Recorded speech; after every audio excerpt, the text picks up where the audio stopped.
All right, welcome back to the 5 on 5 podcast presented by Nuke's Hot Sauce and directmusicservice.com.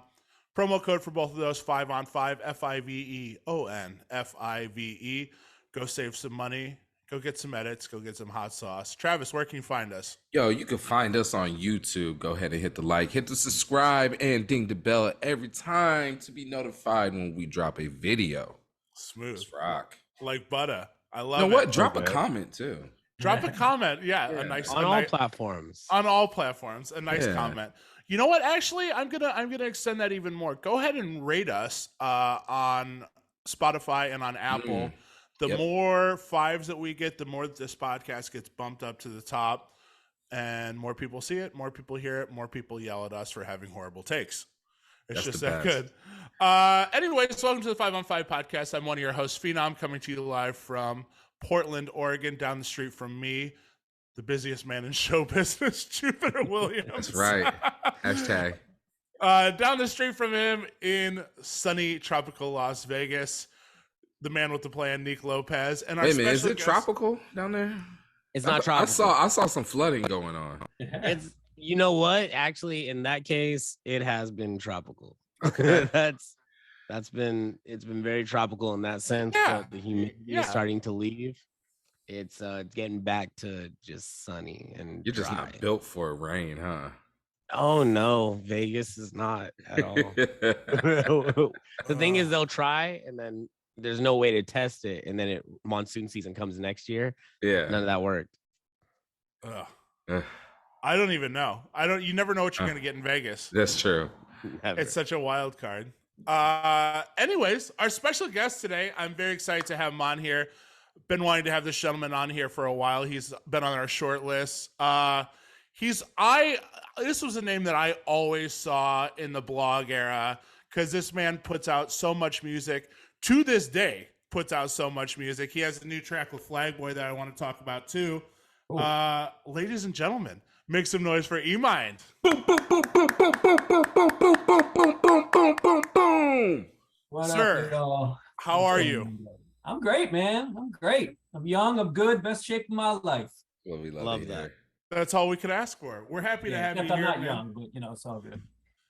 Yeah, and before we hopped on, you said you're hopping into the old head stage of DJing. You feel like.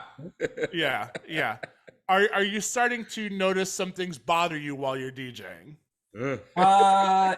No, actually, I'm cool with that aspect of it. I'm comfortable with that aspect of it. I'm just on the old head, like, dude, my hangovers have been insane for like the last 5 years. It just finally got to the point where like I haven't drank for like 3 or 4 months now, and it's just been amazing, Yeah. And it's just crazy to think like this is probably the first time I've taken 3 or 4 months off drinking for literally like 25 years, for like literally 25 years. Shit. Yeah, so that's wild. So, but that aspect of my life is just, the getting drunk and DJing stuff is got to calm down a little bit, Now, what is the difference you've noticed in your DJing? Are you taking more risks sober? Are you taking less risks? How is that affecting you? Well, the honest answer is I haven't DJed the past few months. Okay. But typically speaking, I hated DJing sober because I would be way more conservative, so because I have DJed sober before. So, you usually try to get on the level at least a little bit, right? At least have a couple beers just so you're on the same level as the crowd. Right.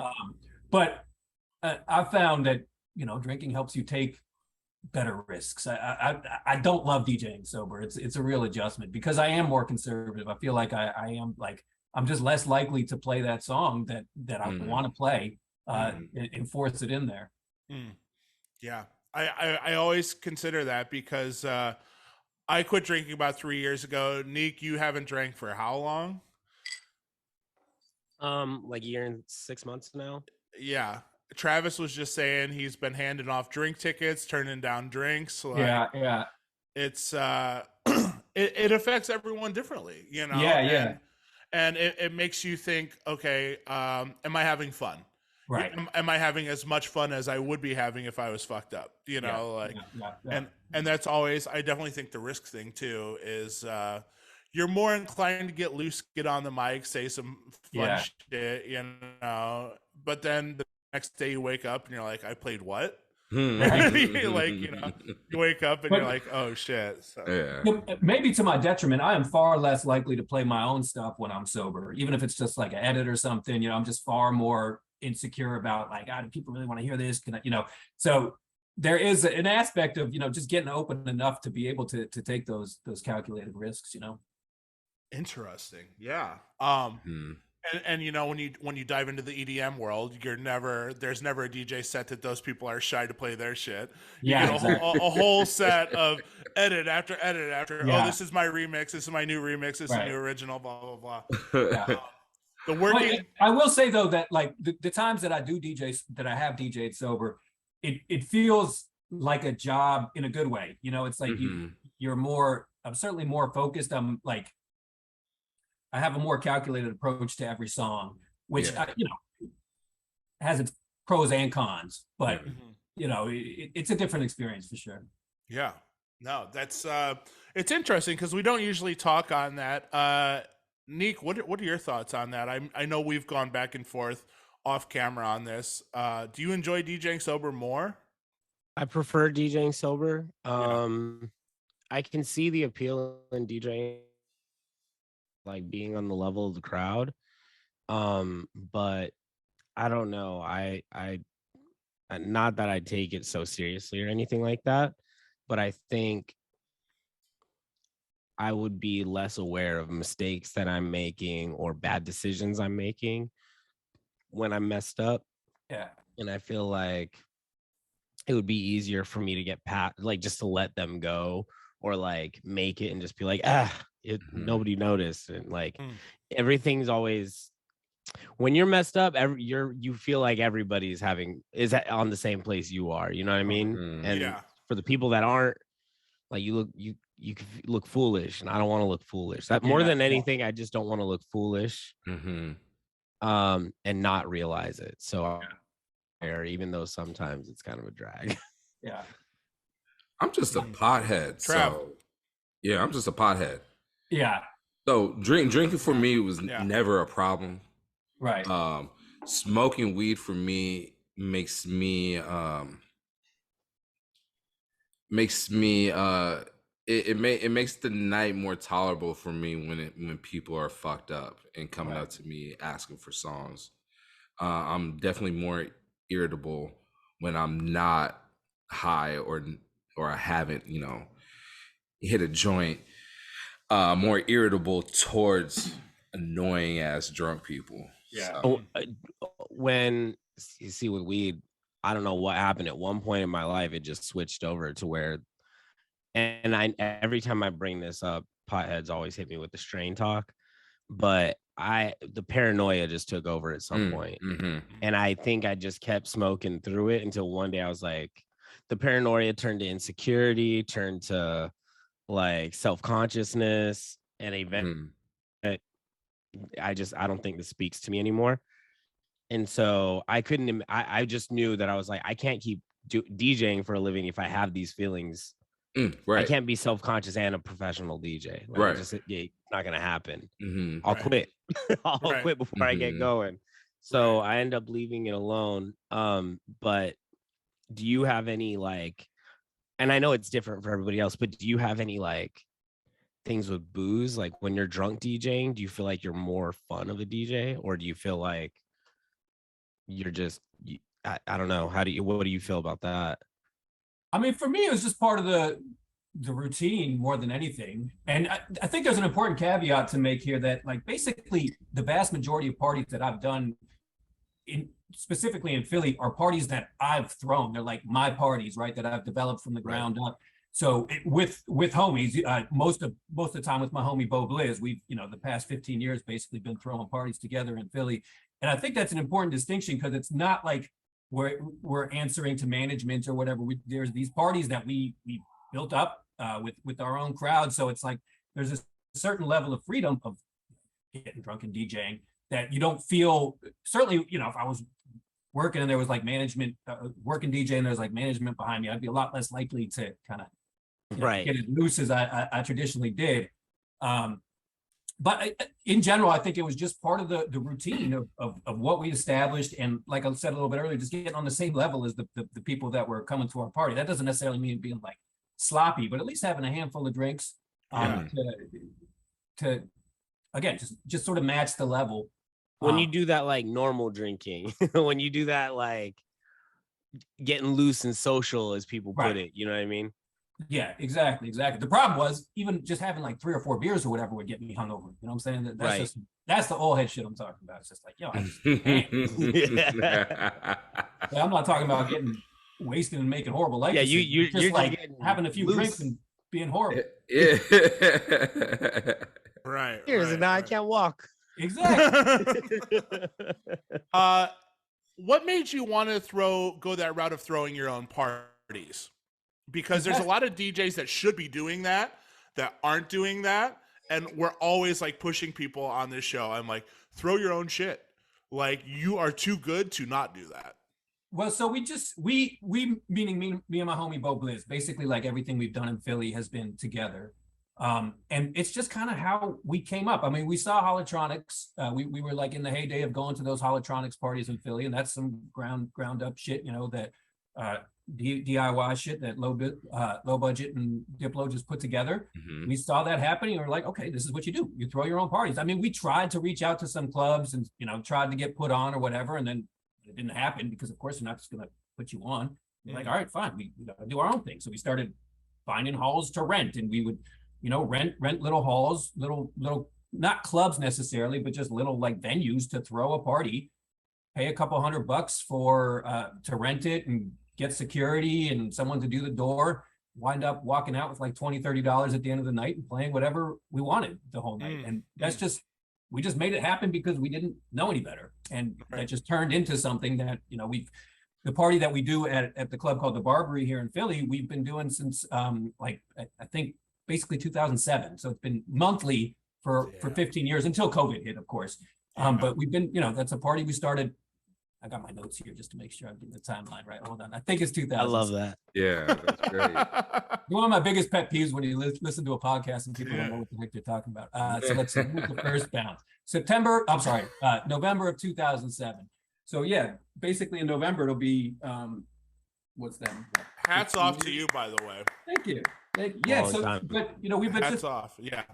And we did another party, Bo Blizz and I, that was a throwback party called It's the Year, where we would just, you know, pick 1 year and play all songs from that year. That was it was a bi-monthly party. That party lasted 10 years before it fell apart. But again, it was just, you know, shit that we built from the bottoms up. We couldn't get anybody to put us on at the beginning, so we put ourselves on and made an investment in ourselves, made no money, DJ'd late at night, you know, went to work early the next day, all that paying dues bullshit that people don't talk about.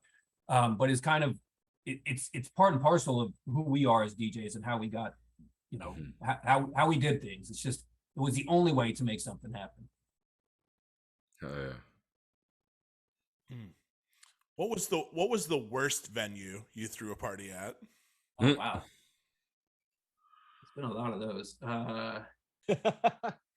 Well, we did a party called White Tees, White Belts, which was, you know, as you can tell by the name of it, is like in the heyday of like the hipster and hip hop combination stuff, and it was, you know, pretty influenced by what Holotronics was doing, and we threw it at this place. It went through a couple different venues because it was just an illegal warehouse party that we just found warehouses to throw it in, and we found this really shady racist dude from South Philly that was renting out this warehouse. He was like super racist. He was, you know, when we went to go rent the place from him, he was just dropping not N-bombs, but comparable. Every other bomb. Yeah. And it was just a shady ass warehouse in a part of Philly that's now been gentrified, but at the time it was kind of shady. But it was just this long ass warehouse, and it wasn't frankly a bad venue. It was just a hella dangerous venue. I remember, I've told the story before, but I remember like I said, it was an illegal warehouse party that we stayed open till 4 a.m. That was our whole draw, right? We were like a BYOB party that opened at midnight and stayed open till 4. And all the clubs in Philly closed at 2. So we were like, all right, fuck it, you know, people can go party till 2. We'll be the only thing open, so they got to come listen to us play Baltimore Club and whatever else we want to play. But since it was an illegal warehouse party, BYOB, people would be rolling up in there with coolers, big ass bottles of vodka, whatever else. And I just remember like there was some graffiti writer that was tagging on the wall, and we had to kick him out. Obviously, he had a big ass bottle of vodka, and as we were walking him out, he just chucked this big bottle of vodka into the crowd blindly. I'm sure that shit hit some poor little girl in the head. So it wasn't necessarily a shitty venue. It was just like, that's the type of shit we were on, is just booking whatever venue we could, whether or not it was built for a party, and making it a party. Oh man. I was gonna do a blind. The grind. I was gonna do a blind impression of said gentleman, but I don't want to demonetize us. I'm thinking like a old white Philadelphian, and just hitting you with slurs that aren't the N word, and I'm like, you know what? I'm not gonna do that. This will be the worst episode we've ever had. We got over on him though. We rented the warehouse for like $150. I think we told him we were doing like a bar mitzvah or something. We walked out of there with a couple thousand. So the classic midnight bar mitzvah. Yeah. Exactly. Yo, I miss warehouse parties, man. Obviously, you can't go to one now. We're all Man, Diane just had a warehouse party. Colin? Did she? Yeah, that's and so that was fun. It was fun. It was too hot. It was too hot in Portland that day, but it was fun. Yeah, they're always too hot and they never have enough bathrooms. Those are the two things. That is true. Yeah, they have one bathroom. They have one true. bathroom, and you gotta find a way to get like porta potties or something, because if you have one bathroom with like over 500 people, that bathroom's getting wrecked immediately. Yeah, but it's the best though. The walls are sweating. You're open late, and literally, people generally have no other choice, but they're not going to leave, right? Because they're in some warehouse in some random part of. You're in the middle of nowhere in the hood, or like in an industrial area. Yep. You're not getting noise complaints. It's an industrial area. Exactly. Classic shit, man. As you know what we do around here, we like to give you a battle every week of two artists. They go head to head. Their top 5 songs as viewed most popular on Spotify. We keep it weird. We keep it off the wall. You got to pick one and the other has to go. Okay. I didn't really know which route to go this week, so we're going to keep it interesting here, gentlemen. Okay. The Doors versus Nirvana. Oh, okay. Sick. Okay, I think Definitely we can all get down on that. Number crunching on this, but hey, that's what we're here for. Let's lead it off with round 1. Riders on the Storm or Nirvana, Smells Like Teen Spirit. And we'll start with our guest, EMYND. So it's just which song I like more, right? It's whatever criteria I want. Mm-hmm. I'll go Nirvana. Okay. Let's go Neek. Oh fuck! That's a hard pick. I thought I was like, this is gonna be no brainer. But I forget that there's Doors songs that I fucking ride for. Mm-hmm. No pun intended. Oh. Oh man, that's easily the best Doors song. I'm riding with Nirvana. Ooh. I'm gonna pick Nirvana. That is a hard choice. That is not an easy one to run away with for me. Okay. Trav. So the thing with me and the Doors is Val Kilmer, 1, obviously. And 2, I don't know the names of the songs, but I know the songs. As soon as you hear them, you know them, yeah. Yeah, this is obviously one of the most recognizable Doors song that I could think of. But the same goes for Nirvana. Mm-hmm. That's what I'm saying. This has to be like, we're only 1 round in. I'm thinking, fuck, this is tough. This is not good. Mm-hmm. I don't feel good about this. Mm-hmm. And I don't know if I could pick this one. This is hard.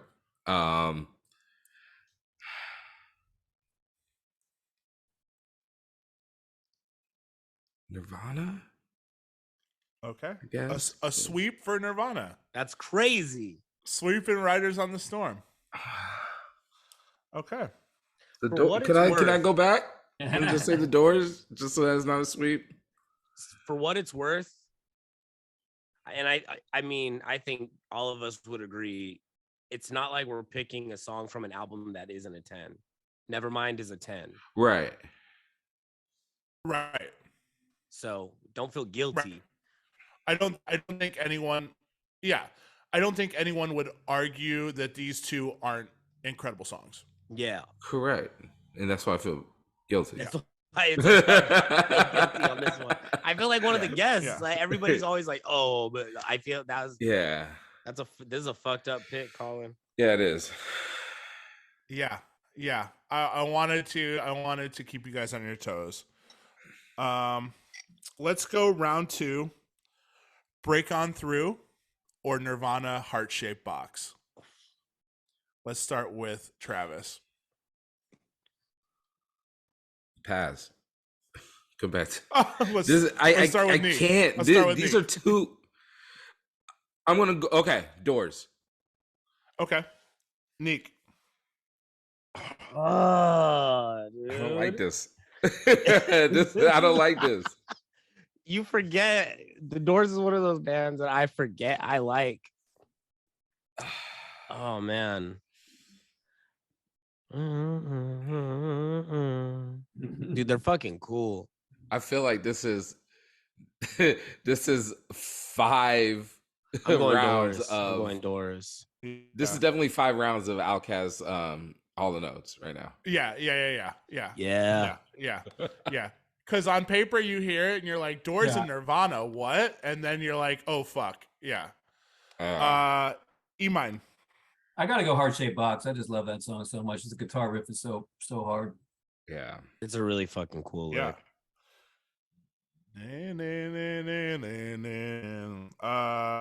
Round 3. People Are Strange or Come As You Are. We'll start with Neek. See? Again.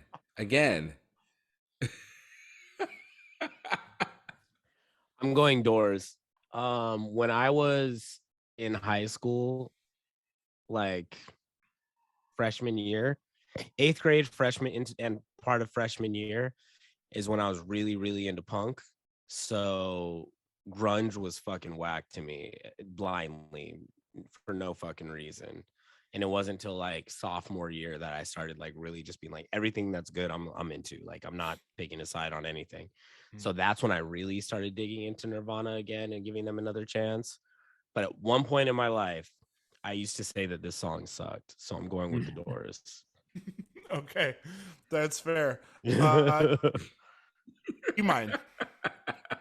I hope it's not going to be a clean sweep, but I'm going with Nirvana again. But I feel like if some of these were just rearranged a little differently, you know, the head-to-head was a little different, I'd be going Doors. But I got to go Come As You Are. That's fair. Jupiter. These songs are kind of similar.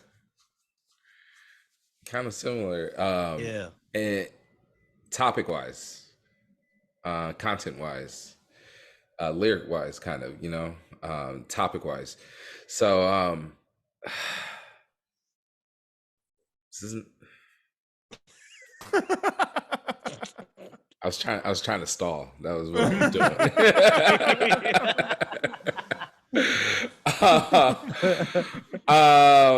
Fuck. Nirvana. Let's go. Move on. Okay. Round 4, gentlemen. Light My Fire or Something in the Way. We can start with EMYND on this one. Yeah, let's go Doors. Finally, I got one. Okay. Neek. Nirvana. Travis with the tiebreaker. Which way are we going? I mean,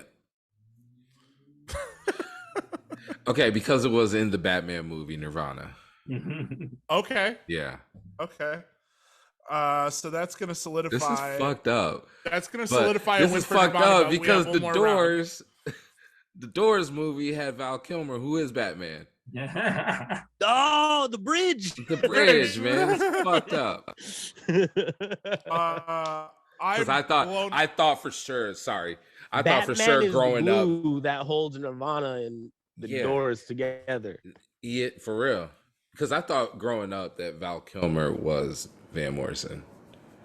Yo, I mean, like straight up. Was Jim Morrison? With Jim Morrison. Sorry, Jim Morrison. Yeah. Yes. Yeah. Morrison. I was like, what? Sorry, Jim Morrison. Sorry. Nah, you're fine. Yeah, I thought they were the same person. Yeah. That's how good. Yeah. I mean, yeah. Who was the director on that? Ooh. On the Doors movie? Yeah. Meek, number crunch. It was a big one. It was a big I'm one. looking that up right now.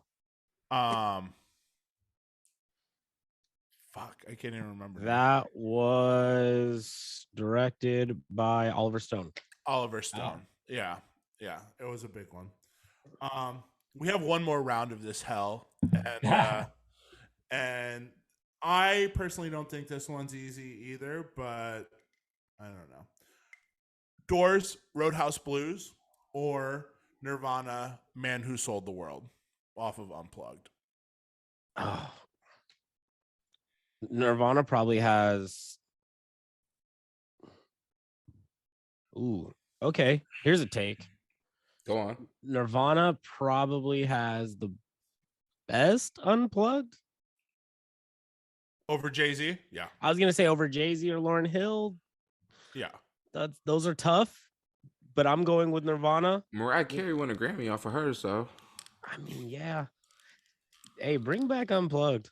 yeah. No, yeah. Well, didn't Tiny Desk kind of take that over?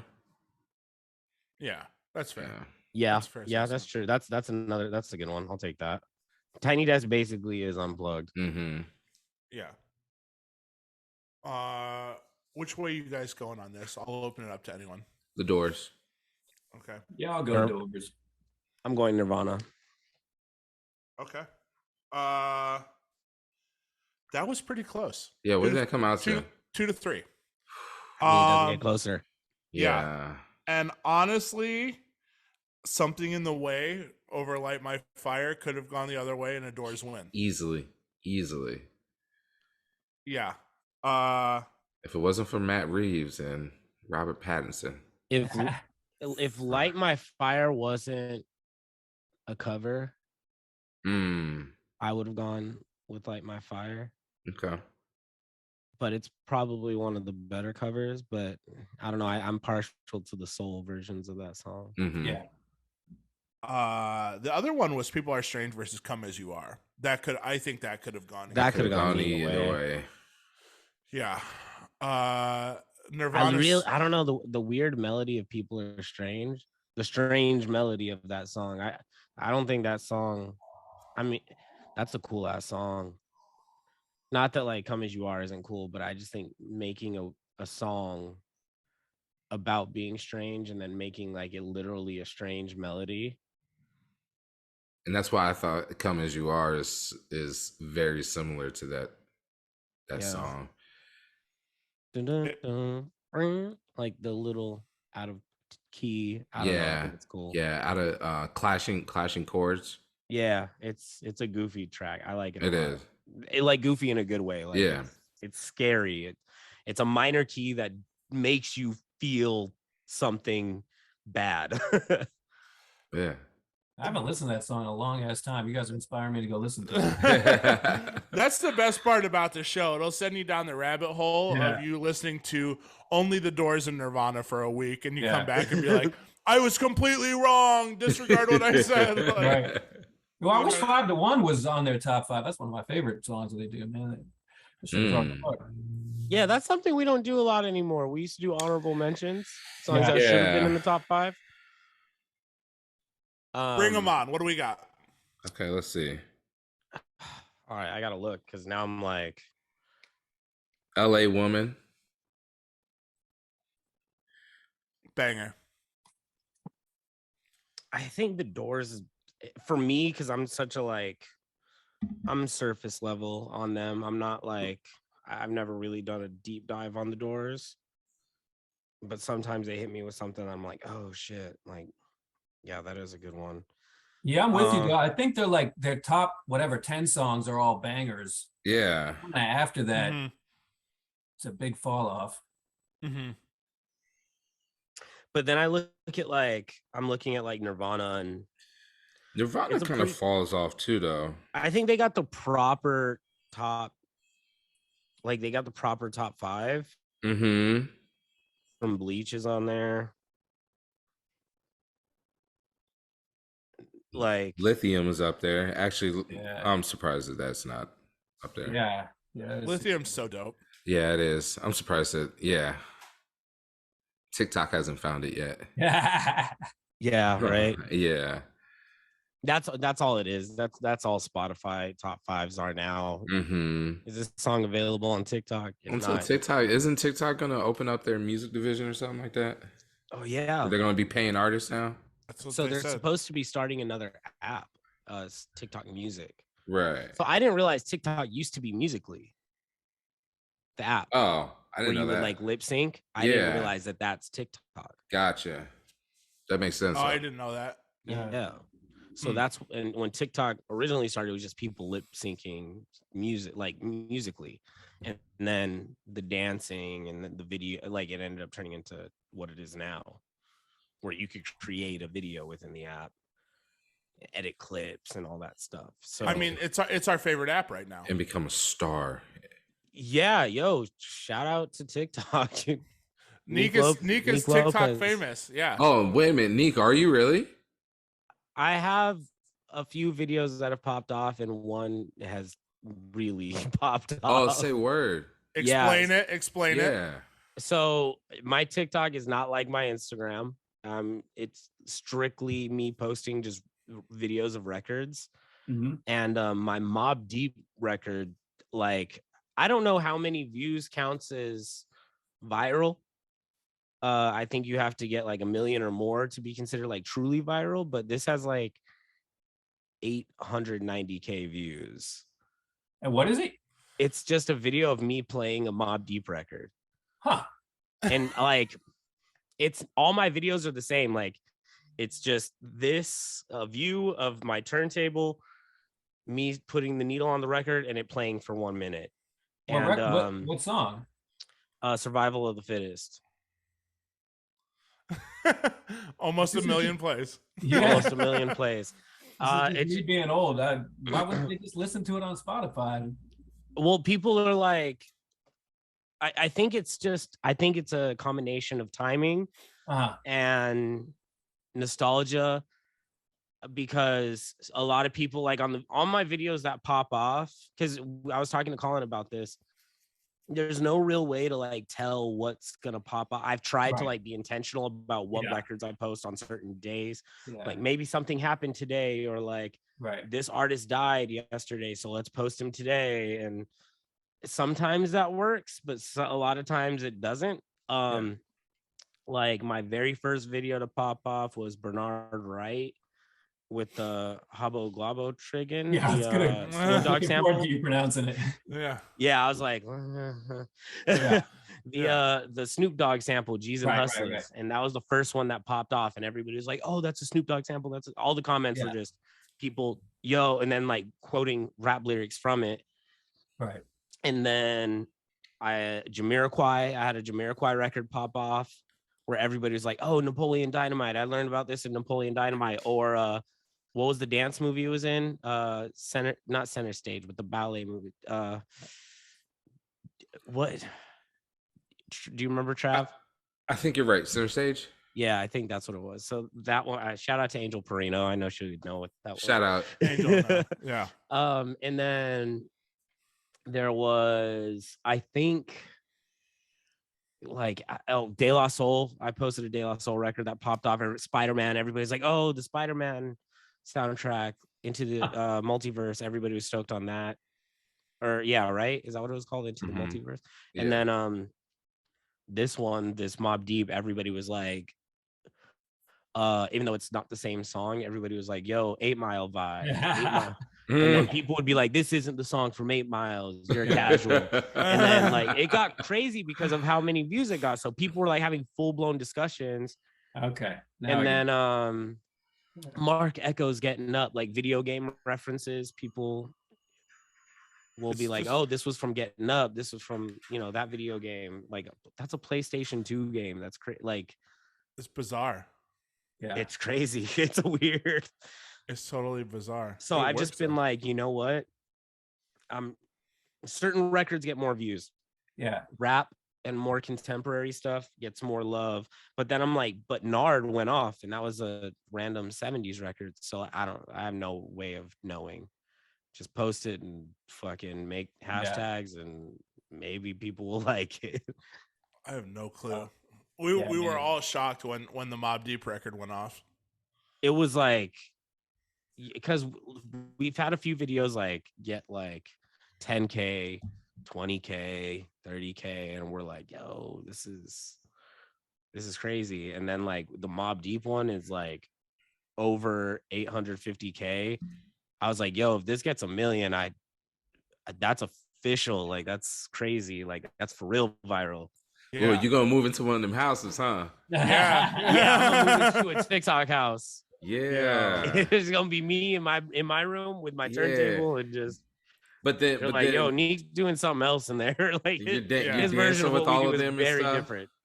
Yeah, choreographed dance. You're teaching them how to dance. There's like dancers in the other room, Instagram girls over there in that wing. It's a different world. Yeah, we're doing the. It's a different world, man. That's a TikTok dance and a half, bro. I don't understand why that hasn't gone viral yet. I don't know. Y'all need to be living in a house just doing that all day. The Sin City flavor shuffle. Yeah. Wow. Let's take y'all into the lightning round. Speaking of lightning round, WB canceled all of their DC movies, meaning Flash is done. Oh, it's not happening. Done. They're, as of right now, it's shelved.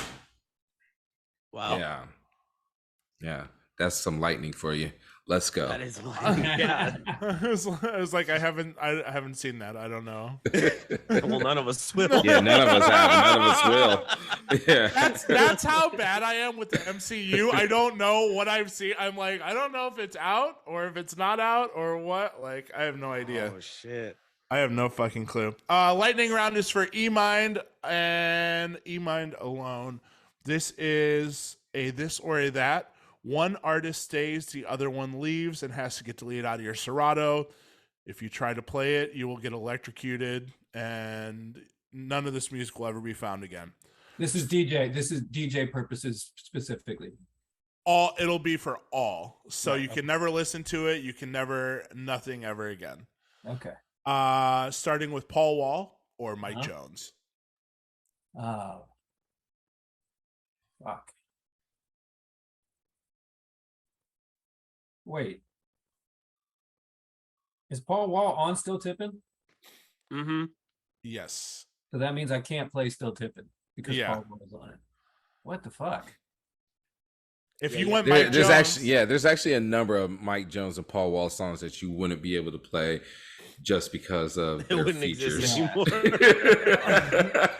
So for this one specifically, we're just gonna say that their verse is no longer on the song. Yeah, you can still play it out. It's just an instrumental until somebody else comes back. Oh my god! So yeah, the space for their verse still exists, but nobody's rapping. And you have to explain to the crowd every single night what happened. But they're not gonna believe you because Paul Wall never existed. I swear to you guys, there was somebody on this track. It's a Mandela effect all over. It's a Mandela effect. It's there like that Beatles movie where they never existed. Yeah. Yo, wait, hold on. What happened? Now we've been in a movie where all these either Paul Wall or Mike Jones never existed, and you're a DJ playing Still Tippin', and you have to explain what this blank part of the song is, but nobody remembers it. I swear there was somebody here yesterday. I promise. And you know all the words, and like, yo, that's a really good verse. You're like, the worst is when Mike Jones is cut out because they said who's supposed to be on there. Mike Jones. Who? Mike Jones, and then just exactly. Going in a circle. You're like, exactly. You're like, who is Mike Jones? You're like, exactly. I think I gotta go Mike Jones. I don't know about by default. You've been scared into the Mike Jones pick because Paul Wall disappearing would be a nightmare for all of us. Yes. I like that. Mastercraft or digitalism? Wait, so remind me, I picked the one that I want to stay. Yes, sir.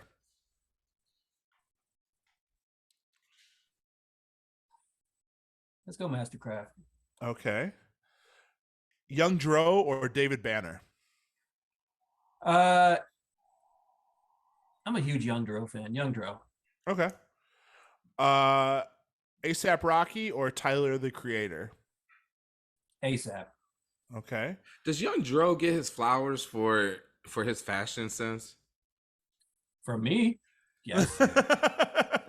He was fly. I forgot how fly he was. Young Dro is fly. Yeah. Should have been bigger, right? I think so. I think so. Yeah. Is it because he was signed under T.I.?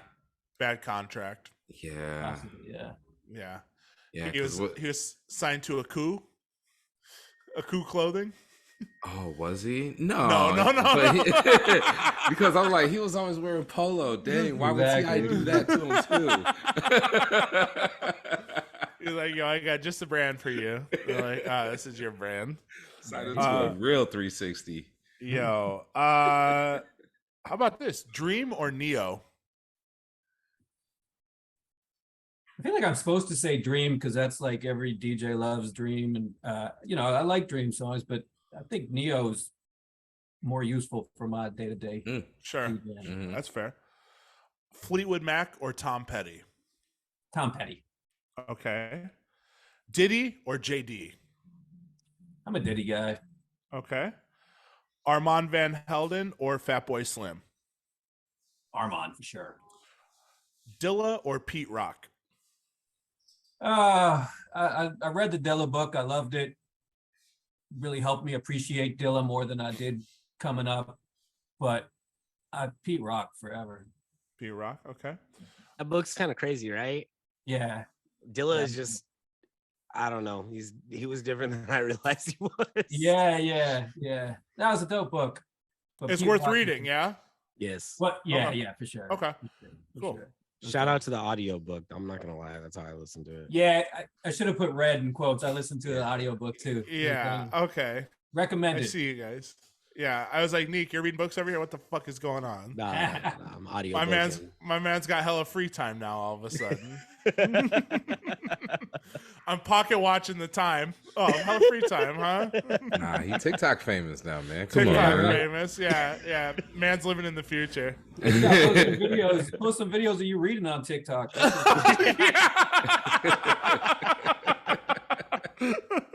Yo, Red Hot Chili Peppers or MGMT? I think I gotta go Red Hot Chili Peppers, man. I grew up in that area. I love some early Red Hot Chili Peppers. Okay. Main Source or Gangstar? Gangstar. Okay. That's in my pocket right there. Boom bap shit, man. Steely Dan or Gangstar? It's gonna take somebody really tough to get me off Gangstar. Woo! Okay. Mace or Drew Hill?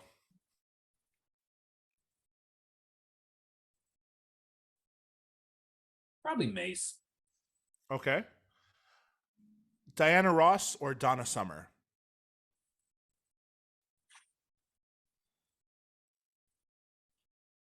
I feel like Donna Summer has only got like a handful of songs. You put me on the spot right now, and I can't speed them all too much. Let's go Diana Ross. Okay. Lil' Kim or Foxy Brown? Shit. I gotta go Lil' Kim on the strength of Queen Bee alone. That's one of my favorite songs. Okay. Lauryn Hill or Shaka Khan? What the fuck?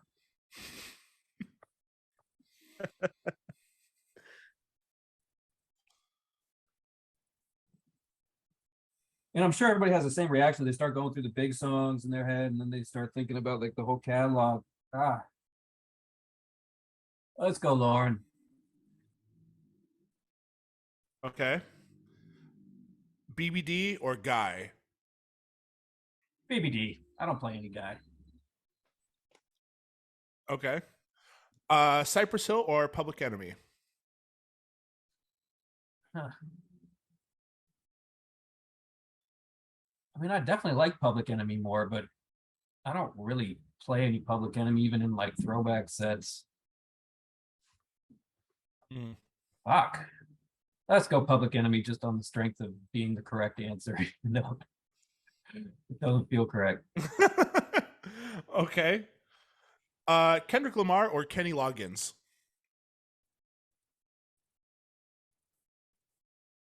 I think this is easy, which is why it's confusing me. I'd definitely go Kendrick.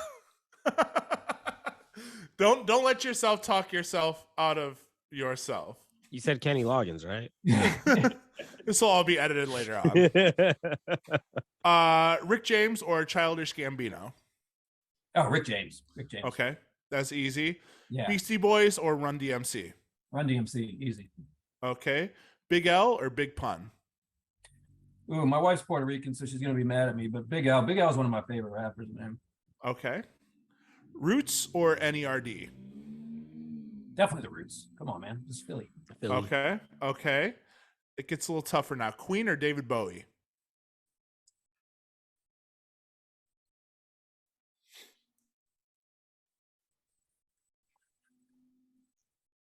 Gotta bring up Serato. It's a lot of songs to be missing either way. Yeah. Let's go David Bowie. Okay. Clips or Mobb Deep? Ouch. Oh, man. There's no right answer here. But Mobb Deep is more likely to go viral, so I got to go Mobb Deep. We know this now. Okay, let's go Beatles or Beach Boys? Beatles. Prince or Michael?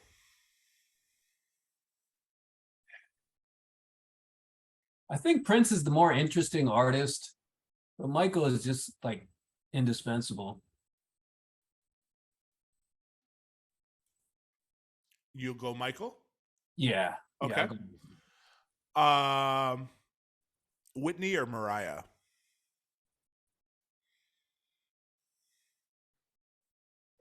let's go Mariah. Okay. Mariah's more my age. Fair. Last but not least, Outkast or Hall & Oates? Yeah, I mean, I was thinking about this when you guys asked Lobi this, and there's really not a good answer, but my sister is just a huge Outkast fan, my little sister. So I think I gotta go family, Outkast. Family over Philly, huh? Yeah, got Crazy. to. All right. Philly not over everything. Right, exactly. I was thinking, I was like, this is a tough one because Hall & Oates are a Philly band. Exactly. Absolutely. Right. Yeah. Well, you made it out of the lightning round, sir. Congratulations. Well, No good news for Paul Wall, of course. yeah. Sorry.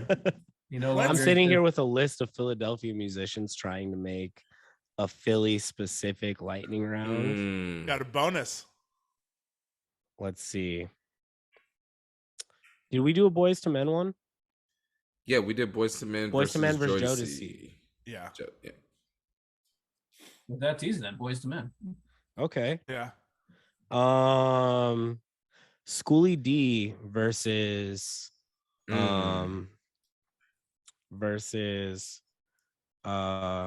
Rick the Ruler. Slick Rick.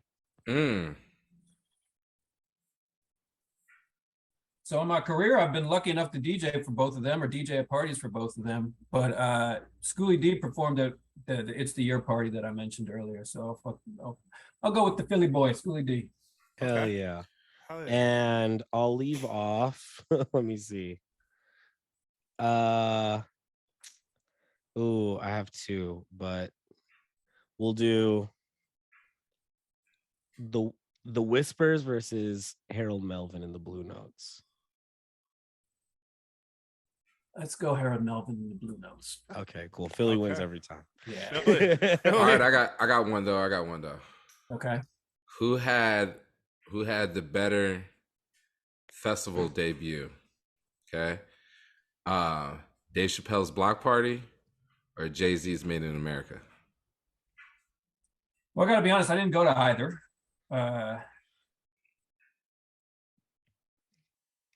but I feel like the Block Party was cooler. Block Party looked cooler. Block Party's Party was legendary. It was Yeah. legendary. And it was like the height of like neo soul. So you got all Yeah. those cool acts. Yeah. Everything And Kanye Jay-Z was an does is opener.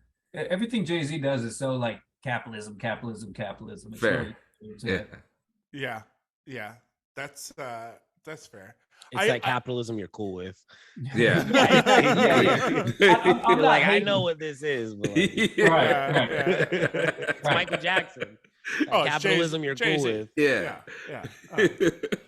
Anything for Hove, you know. Mhm. Did I see this correct? Are you a Bucks fan in Philly? I'm not a Bucks fan. No, I think Okay. I posted some Instagram shit, which is probably what you're referring to back when, some social justice shit, Okay. They didn't play a playoff game or whatever, but I'm not a Oh, Bucks yeah, fan. yeah. I'm a Sixers fan. Okay, In I saw Brooklyn. that and I was like, you may be the only one on Yeah. earth, the only Yeah. Bucks fan in Philly. No, Like- I wish I was, man. They won a championship. I'm a Sixers. Yeah. fan. We're freaking Yeah, Yeah, that's miserable rough over here. stuff over there. Hey, speaking of NFL, NFL's back tonight. Let's go. Let's go. Yes, we're back. We're back. Speaking of NFL, Speaking of the NBA, NFL's back.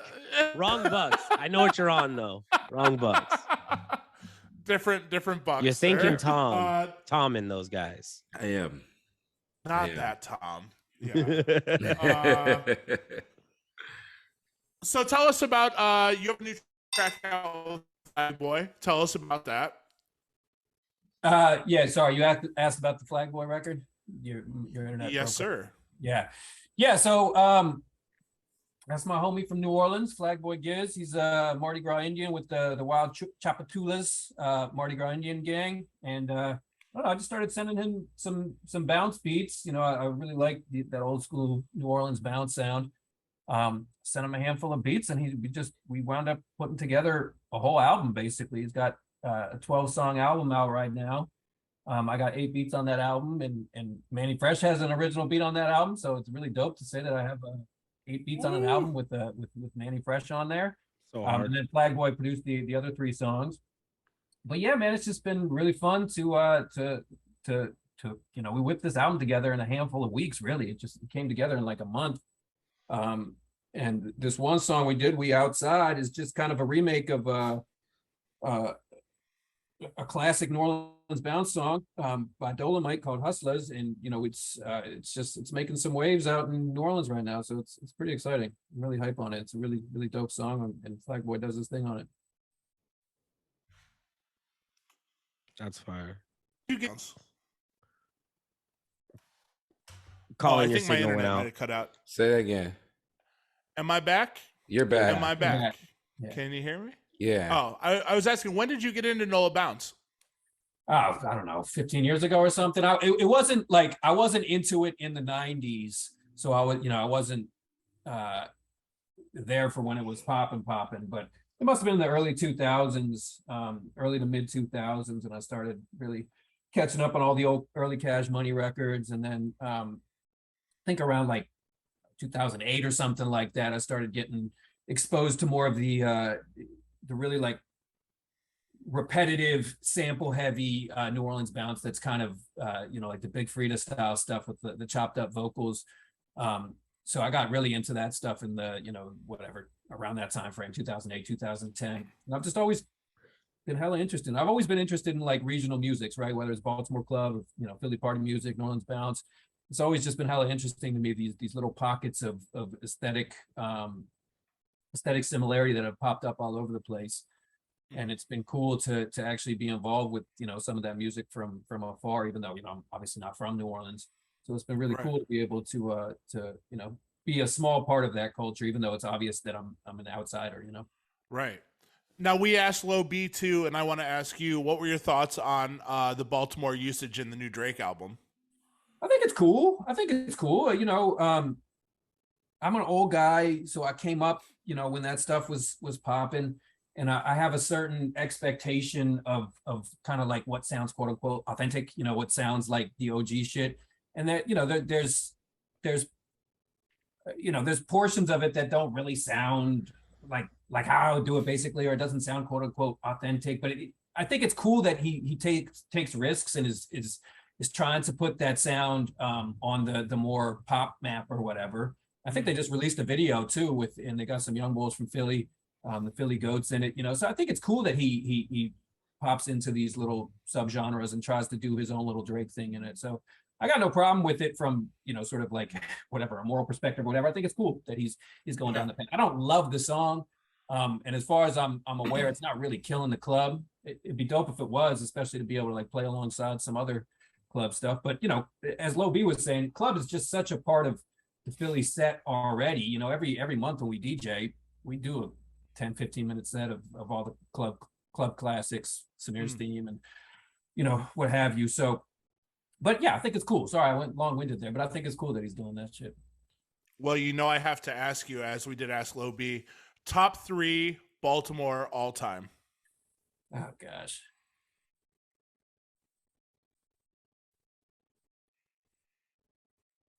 It's just going to be the classics, man. It's not going to be too different from what Low B said. You know, number 3 is probably Pick 'Em Up. I just love Pick 'Em Up. It's not mixed very well. It's hella trebly, but it's just so damn hard. I love it. Number 2, it's got to be what's it called? DJ Class. Let Me See Your Hands Up. What the hell's the song even called? Number crunching. Let me see your hands up. Tear the fucking club up. Taylor Club. Yeah. And number 1 is just Samir's theme forever, man. It's just a classic song. You can play it to any crowd, even if they don't know it, it's going to go off for at least a minute, man. It's a classic record. I love it. It still goes off, like with young crowds too, which is the true test of a song. If you can get the young people moving still off something that was dropped 15 years ago, yeah, come on. Let's do top 3 blog era. So we'll take you back. You've been throwing your party now for quite a minute. Let's take you back to the beginning of that. We're back 3. At the warehouse. Yeah. Oh man. Can I just pick some songs off the record? Can you see? Oh man, you can't even see the record. Let's see. Pick it off that shelf behind you. Is that a Paul Wall record? No. EMYND and Bo Blizz record. Oh, we couldn't see it. There it is. Yeah. There it is. Hell yeah. Okay. Fuck yeah. But I mean, so for me, a lot of the blog stuff was just like mashups and stuff. You know, I wasn't heavy into the blog house stuff. So it's gosh, it's probably going to be some of like the Holotronics mashups. Like there was a really dope one with Sweet Dreams, and David Banner. I don't know if y'all are up on that one. Gosh, what else, man?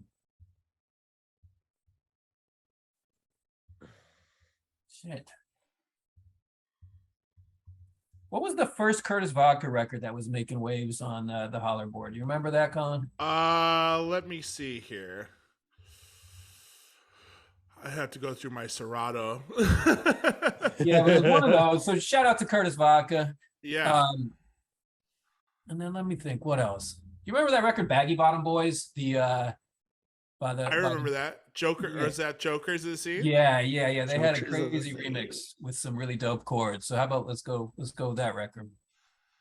I have to big up you and say your Reach Out still fucking goes off. And then along those lines too, our mutual homie Scotty Metallic, he had a lot from that era too. Yeah. Your remix of Party People, banger. Thanks, man. Thank you. That Are You That Somebody? Yeah. Burn For You, that remix. Come on, man. Yeah. Man, I appreciate it. Thank you. I still play all that shit. Like, and because we throw that monthly Bloghouse party and that still rings off. People come up and ask, "Oh, what's this? What's that?" Like, that's dope, man. Thanks. You gave me a shot. You gave me a chance to shout myself out, and I didn't even take the opportunity. So thank you. He said, "Me." Yeah. Dial on. Yeah. Tell everybody about This Is the Bounce. So This Is the Bounce. That's the party that we started back in 2007, right? Yeah. The party that's been going on for 15 years at the Barbary. It's a first Friday party that is basically just a sweaty nightclub hip hop basement party. You know, we play whatever. It's hip hop based, but it's, you know, it's open format in the sense that it's all around hip hop. You know, it's not much not much EDM necessarily, but yeah, it's been going on for 15 years. We've had a lot of cool guests come through over the years from DJ Diamond Cuts, who's a big DJ here in Philly. We've had DJ RL, we had Dave Nada early on, Scotty B. But yeah, it's just, it's kind of an institution in Philly. It's been going on for 15 years, and it's just a super fun, sweaty party with cheap beers and, low morals. It's a fun party. More of that, more of those kind of parties. I feel like everything's too polished and clean now, and everyone's on their phone for their Instagram video, and then they stop, and then it's like people are only smiling if they're on camera and all that kind of shit. That's not the bounce. The bounce is do not wear your Jordans because they're going to get disgusting, and you're going to sweat through your clothes and maybe make out with somebody you shouldn't have. That's the bounce. I love that. So that's been going on since 2007. You guys have maintained that same vibe, basically, for the crowd. Dude, fuck yeah. More of that. I mean, I played, just whatever. We play like hood shit, Baltimore club, whatever new rap is popping, which I'm sure, as you guys know, is not much. Like it's hard to get new songs popping. And as like an old DJ, I always feel like I'm not playing enough new stuff because it's like, man, they're gonna know that I'm however old I am if I don't play some of this new shit. And then you play it like, why the hell did I play this? Nobody cares about this, like, let me go back and play the shit that's actually hitting. It's terrible. Right. That the case? Terrible. Yes. Oh, that's how it is now. Yeah, that's interesting. That new shit ain't hit. It does not hit. So Neek gets to rip disco and house and all the fun shit we wish we could do full time. Right. And doesn't have to worry about any of the horseshit new rap that's killing the floor. Yeah. The occasional Bad Bunny request, which is fine. Occasional? Yeah. For Neek. Not for us. Okay. Not fair. For us. Yeah, okay, yeah. The constant droning Bad Bunny request. I'm just forcing the issue. That's all it is. I'm getting Bad Bunny requests while playing Bad Bunny. While Bad Bunny is up next. Yeah. Bad Bunny is literally on your shoulders. Yeah. Not this one.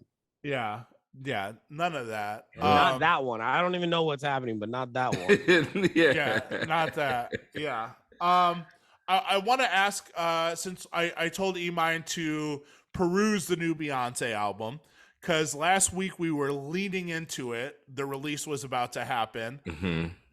What do we think, gentlemen? Man, I've been playing cuts from that, man. Okay, but I have to mention first, off the rip, you voted Harry Styles for Album of the Year over Beyonce. I'm still there. Yeah. I'm still there. Yeah. Harry takes the dub. Kicking it, man. That album is phenomenal. I'm sorry, so man. Good. Harry Styles, that album is so good.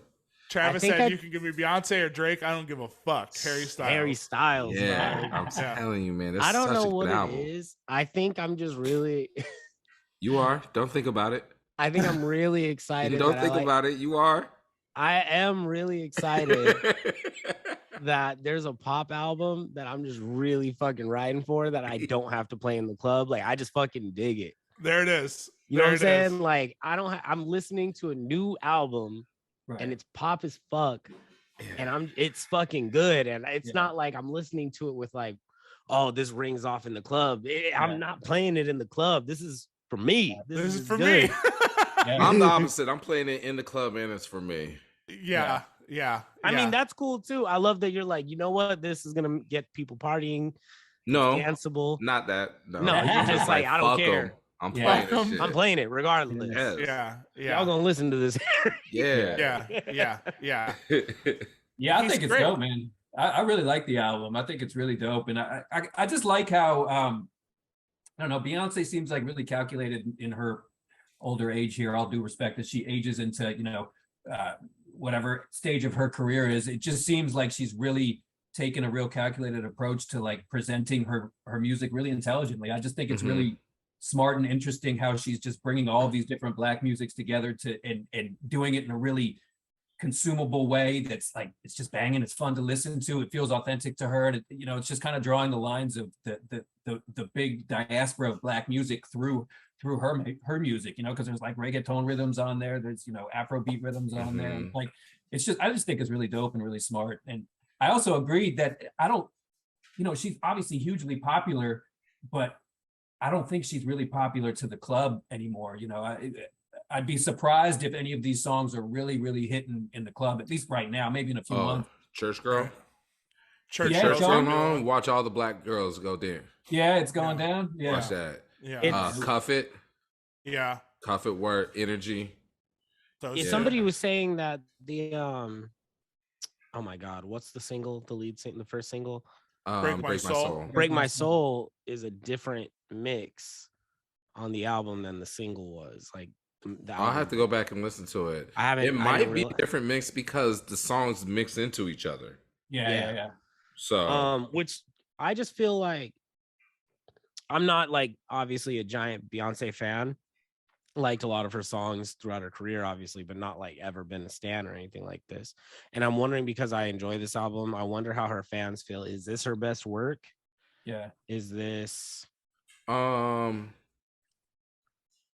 it's a culmination of all of her other sounds. Yeah. I would say Sauce of Fierce might be the best one though. I could see that. This is my favorite, obviously, but again, I'm not like a stan, so I mean, I feel like my opinion on the matter doesn't really matter.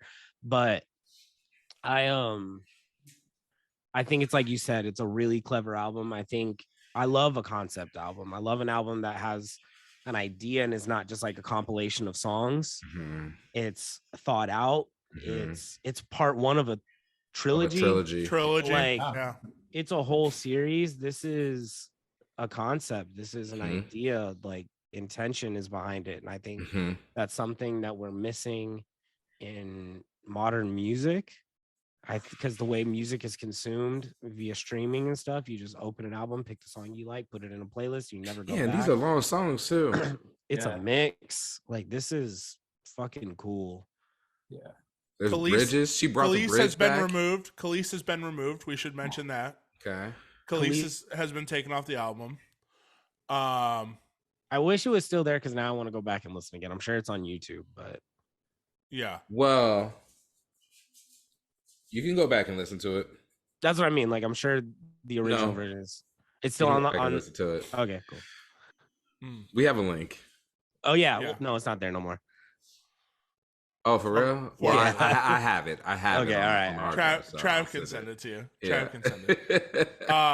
No, it's a culmination of her sounds, and a lot of people are saying, "Oh, well, it's not Lemonade," and it's like, "Oh, well, you put out something that was like a perfect 10, basically. Right. You know, your albums previously, like, you can't expect an artist to be the exact same. It's Thriller and Bad.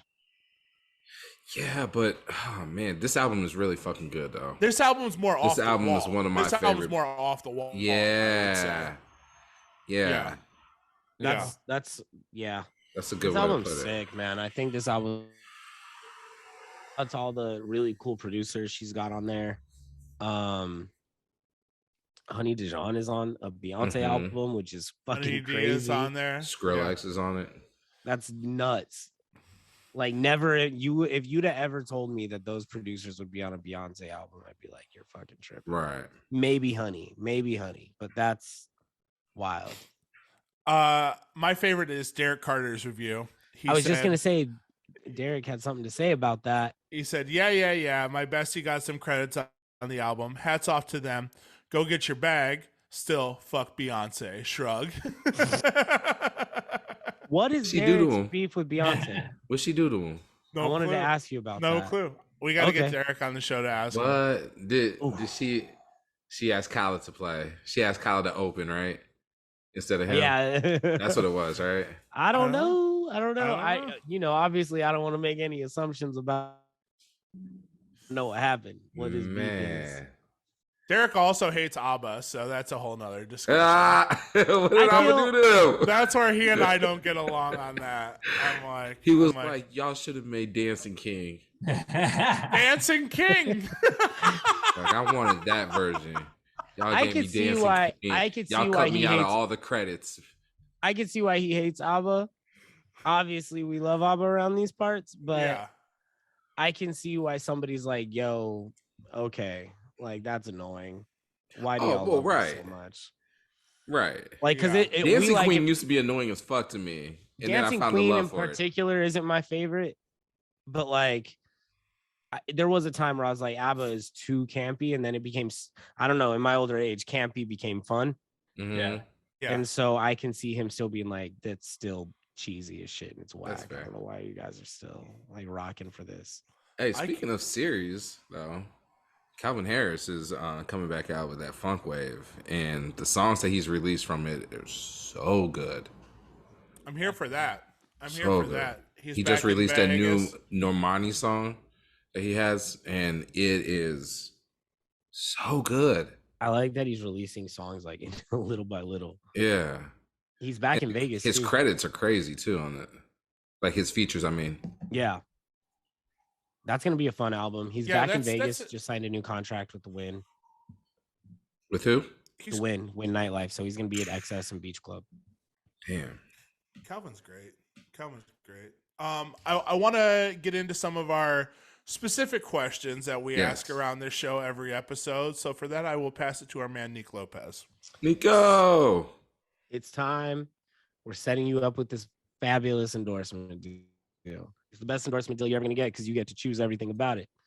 Okay. So our good friend Bad Bunny and Sweetie, what your fast food endorsement meal is going to be and where it's going to be.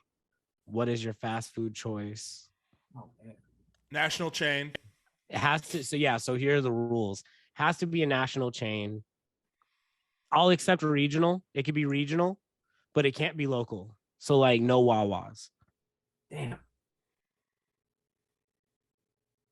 Oh man. This Papa John's doesn't count as fast food, does it? Count it. All right. Yeah, we'll take it. It. Papa I feel John's. like the racism in Papa John's makes it taste a little bit better. Mm-hmm. The racism and the animal cruelty. Right, exactly.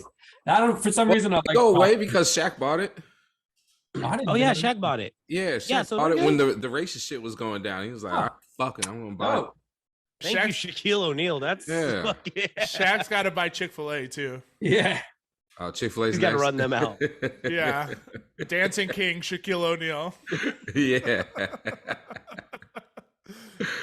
Yeah, Papa John's is a fair choice. Give us what's in the EMYND pizza.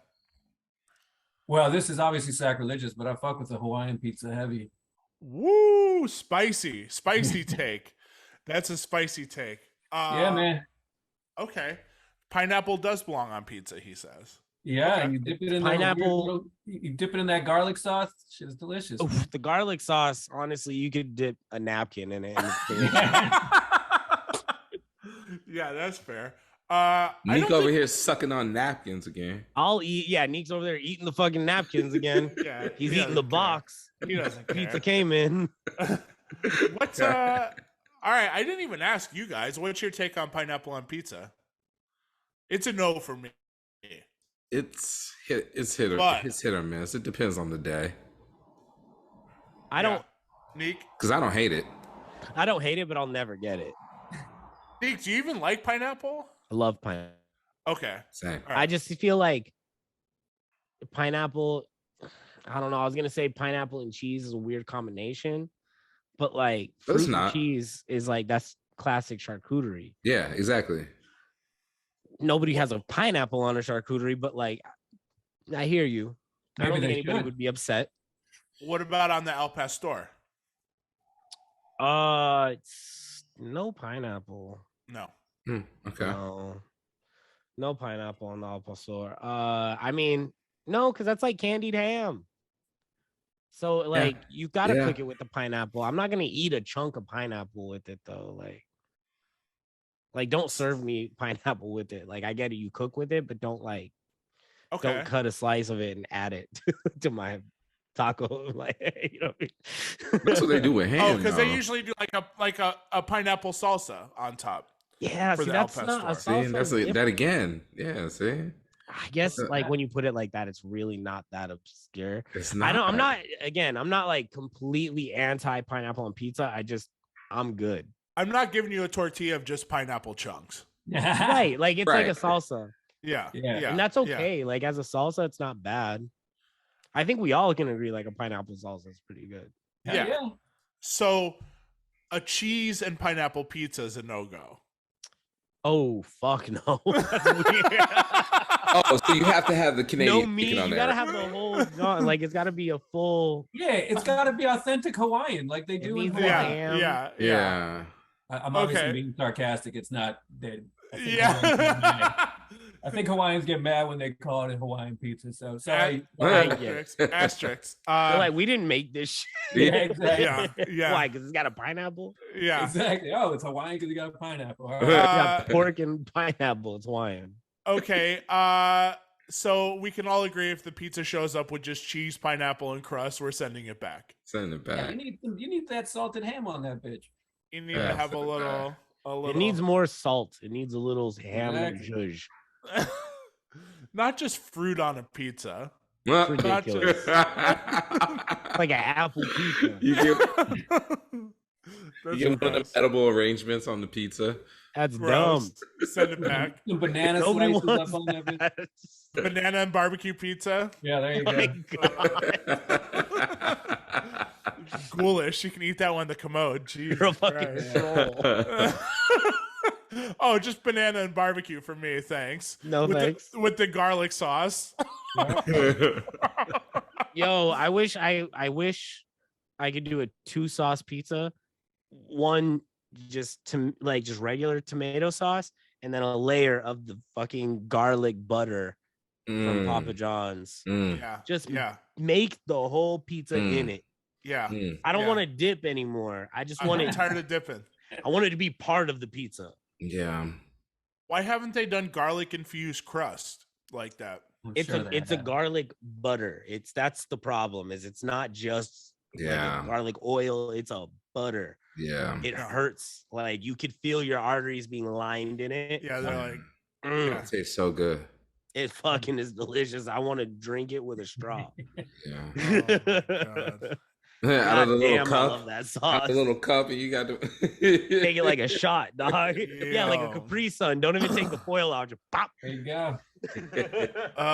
That's wild man behavior. So Oh, It's so damn. good. Oh. It's so good. I don't know. They should Pass sell it over the to way Trav. Chick-fil-A sells Yes. their sauces. Yes. Because I want to eat it on everything. Yeah. Oh, that's fair. Yeah. That's fair. Yeah, I could see that. That's rough. Just rough a on bottle, the body. a squeezable. That meal's just rough on the body. A couple check engine lights come on while you're eating that. Yeah. You just ignore it. Keep driving. Yeah. I got 3 other tires. Who cares if this tire's blown? Yo, Travis, what do you got for us? Oh man. So we do have a universe that we are setting up that Colin can actually keep track of. We are setting up our DJ cinematic biopic universe. So in this DJ biopic cinematic universe, just said that way the first time. Who's playing you? It can be anybody in the entertainment realm, dead or alive, animated, doesn't matter. Wow. So I picked the actor to play me in my biopic. Yeah. Oh my God. Fucking hell, I have no idea.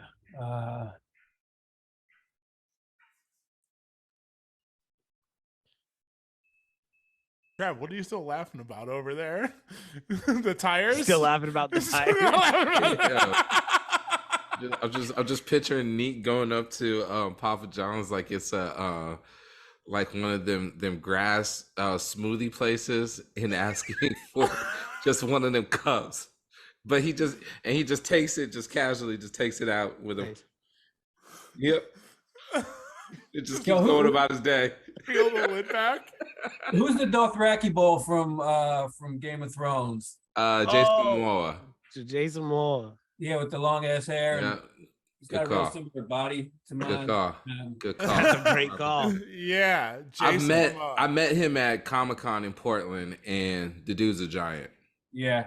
All right, Sure, we'll go giant. him. I heard he's like cool as fuck. Cool as fuck.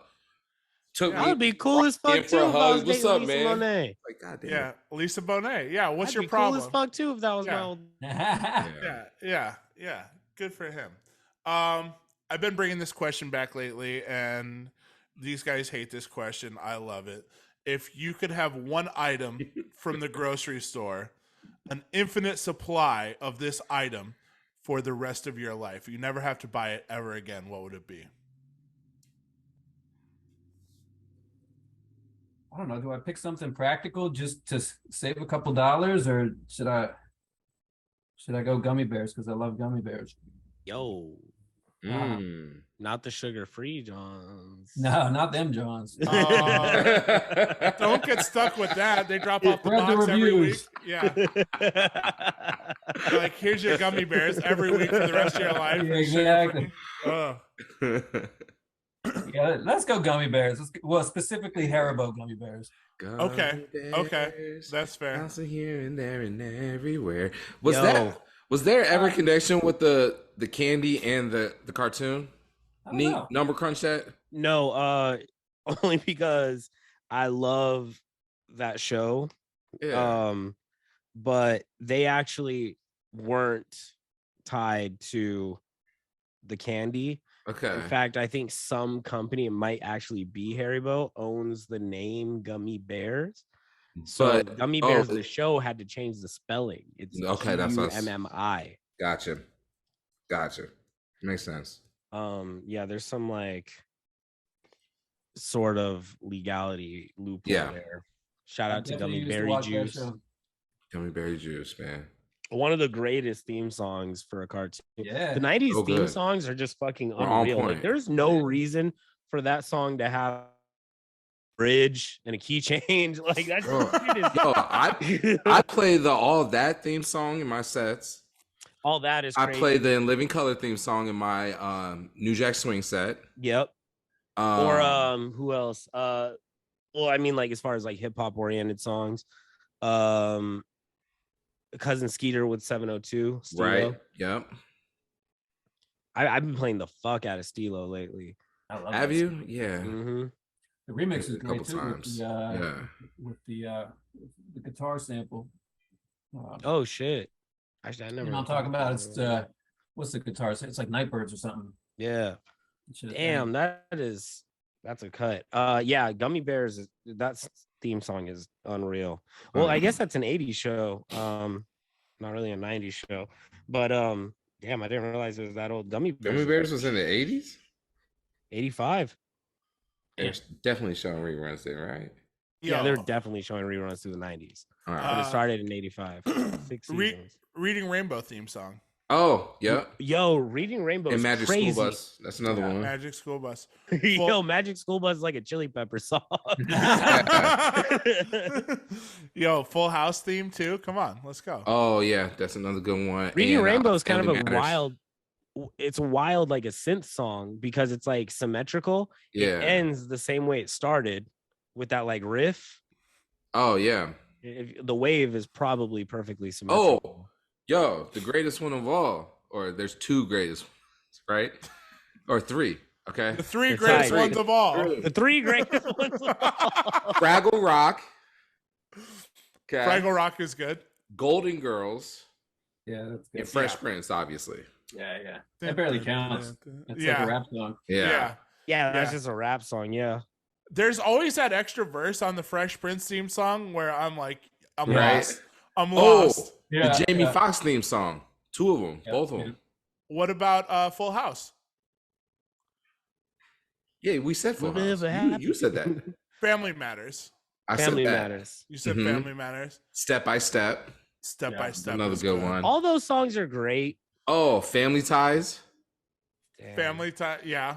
I don't know. Gummy Bears are still pretty up there for me. Yeah. Doug is just an instrumental. Oh my God, the beatbox. Doug is just an instrumental. Yeah. Chippendale. Chippendale. Hill Spin. Yeah. Oh, X-Men. That's just no. The Japanese X-Men. You gotta watch that one. That shit is yo, I shit you not. The Japanese theme song, same animated show. Yeah. But the Japanese theme song is way better than ours, dog. Word. Oh, Okay. I cannot wait for you guys to watch that shit. If you have a phone on you, watch that shit right now. America gets the garbage from everywhere No, else. I mean, don't get me wrong. Like that's X-Men. That's what it sounds like. But when you watch the Japanese version with the same intro, you might run through a brick wall immediately because it is fucking hype. That shit is hard as fuck. Yo, let me see this shit. It is so fucking dope. I actually made a mixtape for a homie of mine when he had like an art show that's all like cartoon theme songs with like hip hop acapellas on top. That's so sick. Send this. This. We need that. I'm gonna link y'all in the chat right now. Yes, please. There's a rapper, Mega.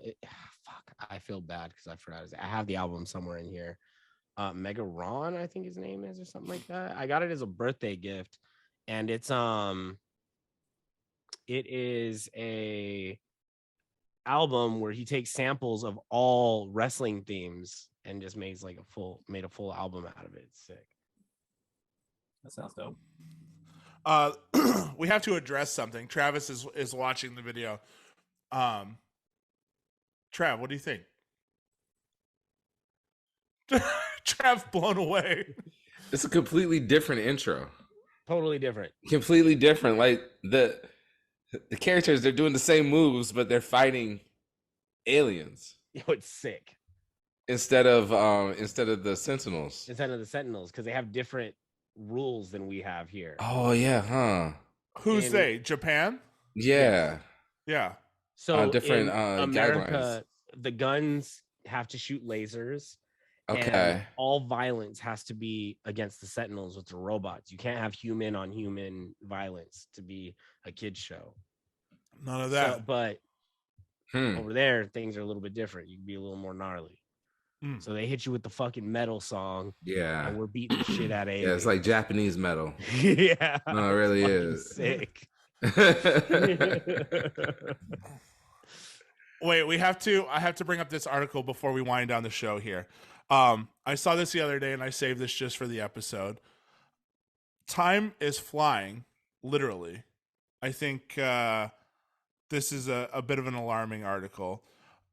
On June 29th, the shortest day ever recorded was on June 29th. Well, a couple days ago. And another shortened day on July 26th.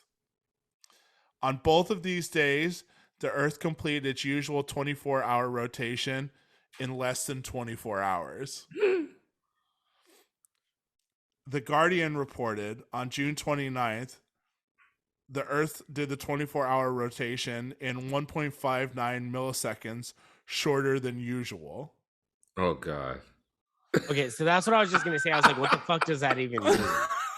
How...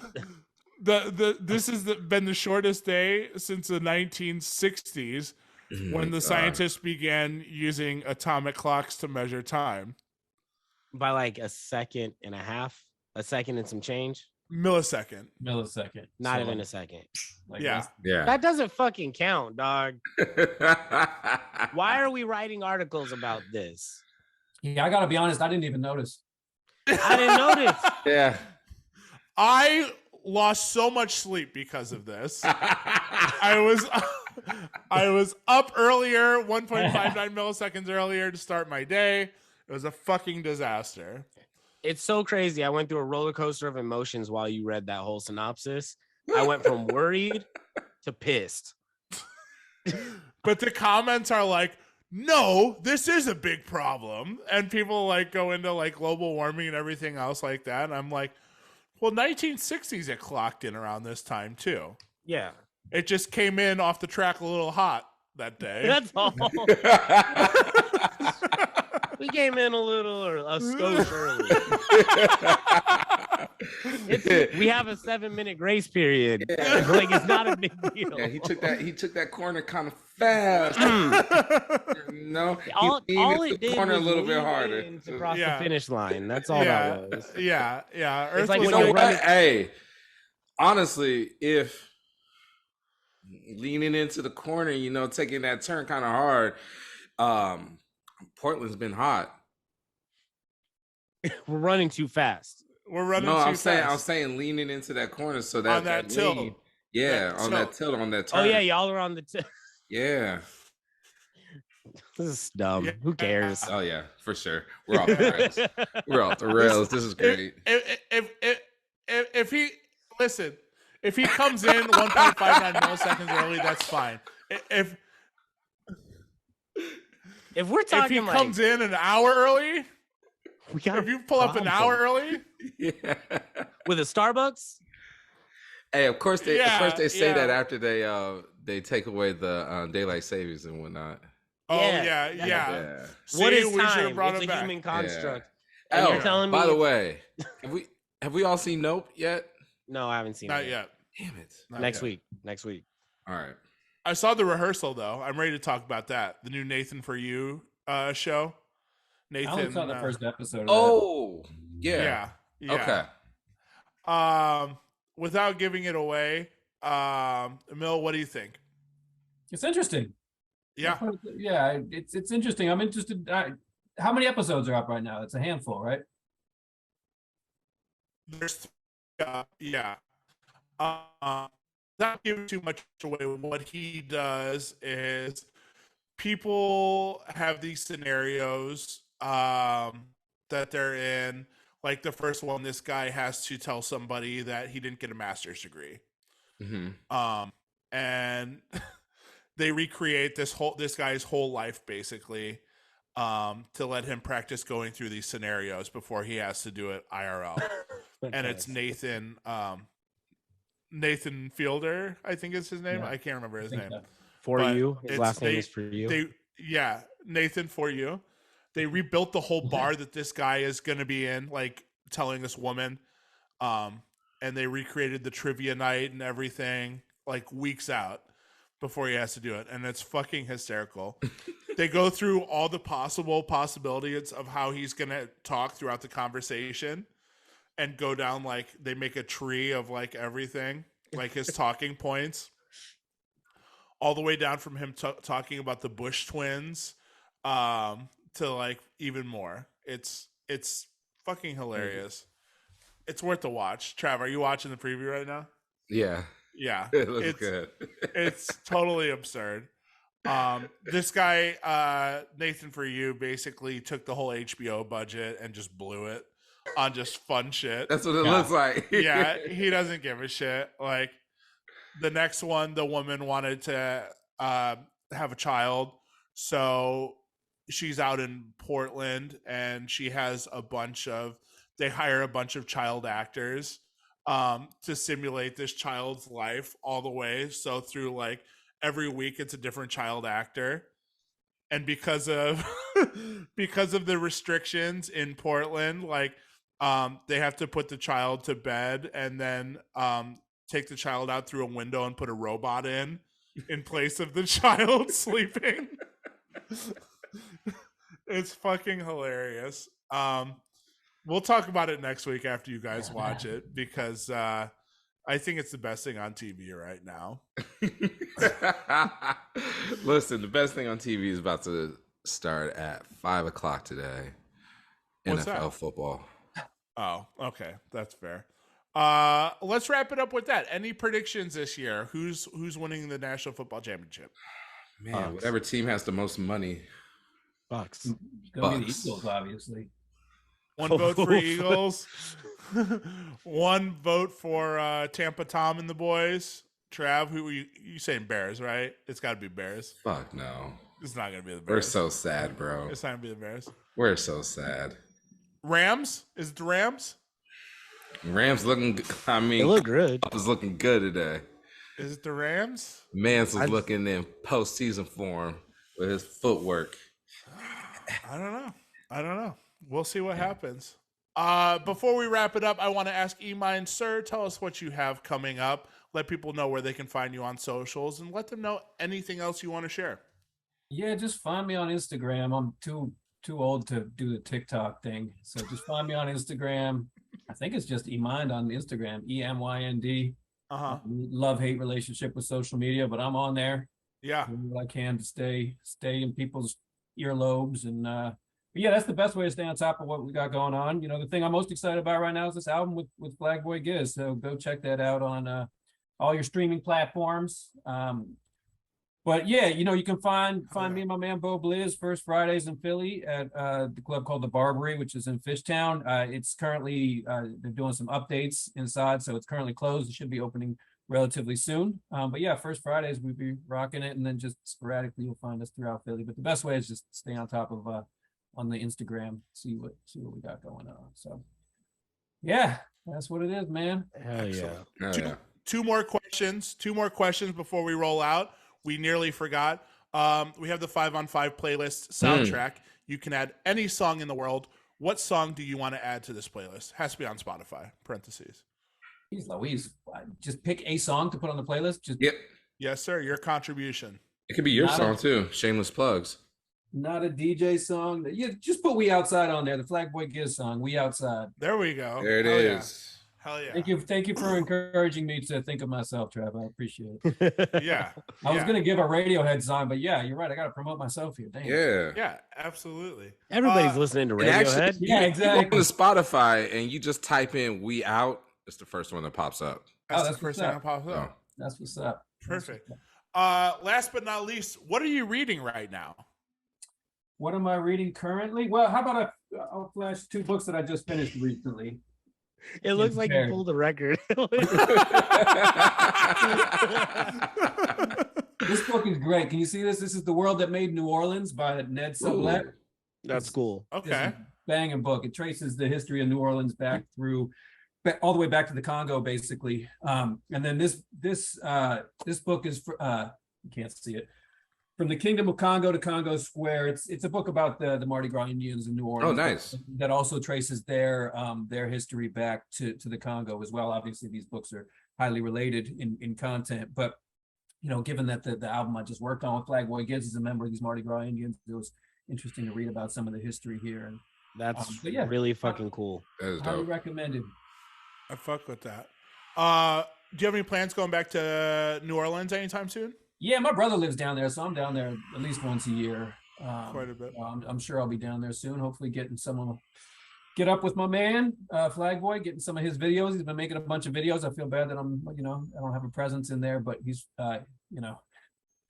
he's the star of the show right now. He's killing it. So This guy's killing it. I was watching those videos you posted on your IG, and I'm like, dude, even the look and everything is fucking awesome. Yeah, we're trying to get a remix together with a bunch of New Orleans legends and New Orleans up and comers. I don't want to spoil any names, but it's some people that I'm really excited to be working with. So yeah, it's really dope. Again, especially as an outsider to the whole culture, it feels really dope. Is it Wayne? It's not Wayne. It's not at that level. It's not Wayne. Settle down, Travis. Yeah, Is it Wayne? Not yet. Let me. Okay, there you go. Okay, fair. Not yet, but yeah, just some legends that I'm like really excited to be working with. So that's really exciting. That's awesome, Yeah. man. I want to take this time to give you your flowers and say thank you for joining us on the show. Absolutely. We got to come out to Philly. We say it every time we have a Philly guest. We got to fucking come out to Philly. And that's home away from We home do. for Neek too. So I love Philadelphia, man. That really has become my home away from home. yeah. Well, what's your link to Philly? Through dancing. I'm a break dancer as well. Okay. So a lot of my b-boy friends are out there. Shout out to Box One, Panda, and all the homies out there. That's what's up, man. Dope. That's what's up. Yeah, come out. It is the best city in the world, man. I love it out here. It's a beautiful place. It's a fun place to DJ. Like I was saying earlier, just about how rowdy our party is. It's kind of the norm for, maybe not the norm, but that's kind of traditionally the parties that I came up on were that same vibe of just like no pretensions. Philly's not a particularly cool place. So when people are partying, it's not about looking cool. It's about getting sweaty and dancing and having fun and letting loose. And so it's a really wonderful place to DJ and party. So yeah, come out anytime. I'd love to have you guys. Oh yeah. Oh, real quick, fill in the blank. If you're in Philly, you're getting a cheesesteak from blank. So kind of my favorite is probably Steve's Prince of Steaks, which is out in the Northeast. So I'd recommend that. Go to Steve's Prince of Steaks. All right. I like Ish Kabibbles. Ishkabibbles is good. I just never find myself on South Street. Yeah, I get that.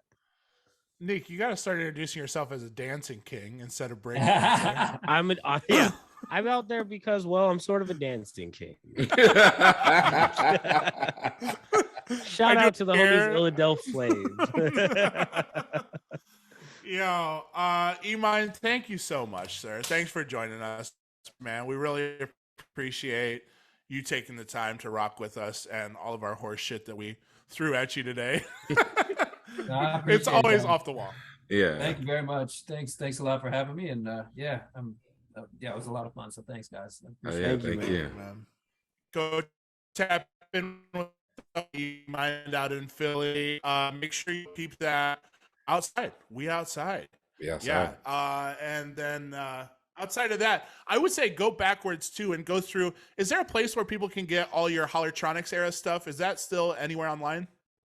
Oh gosh, check djemynd.com. I probably Okay. could link that, but yeah, djemynd.com. I think that's my website. Yeah, there's a bunch of stuff posted on there. Okay. I can't remember if there's a dash or not. Yep, no dash. djemynd.com. Okay. There should be a bunch of stuff on there. So not all of it's there, but I put a bunch of stuff up there. So there's a lot of Baltimore goodies that I guarantee you will still ring off in DJ sets because I play the Reach Out almost every fucking week and it rings off. So thank you, man. Thank you. Yeah, unless anyone has any further questions, comments, concerns. Trav, I know you like to sneak one in at the last minute. We good? He's a Dancing King, what do you think? I think we're good. We're good. We're good. I think we're good. All right, gentlemen, we will be back next week with another episode. Thank you again to EMYND, and we will see y'all next week. Yeah. Hey. Peace.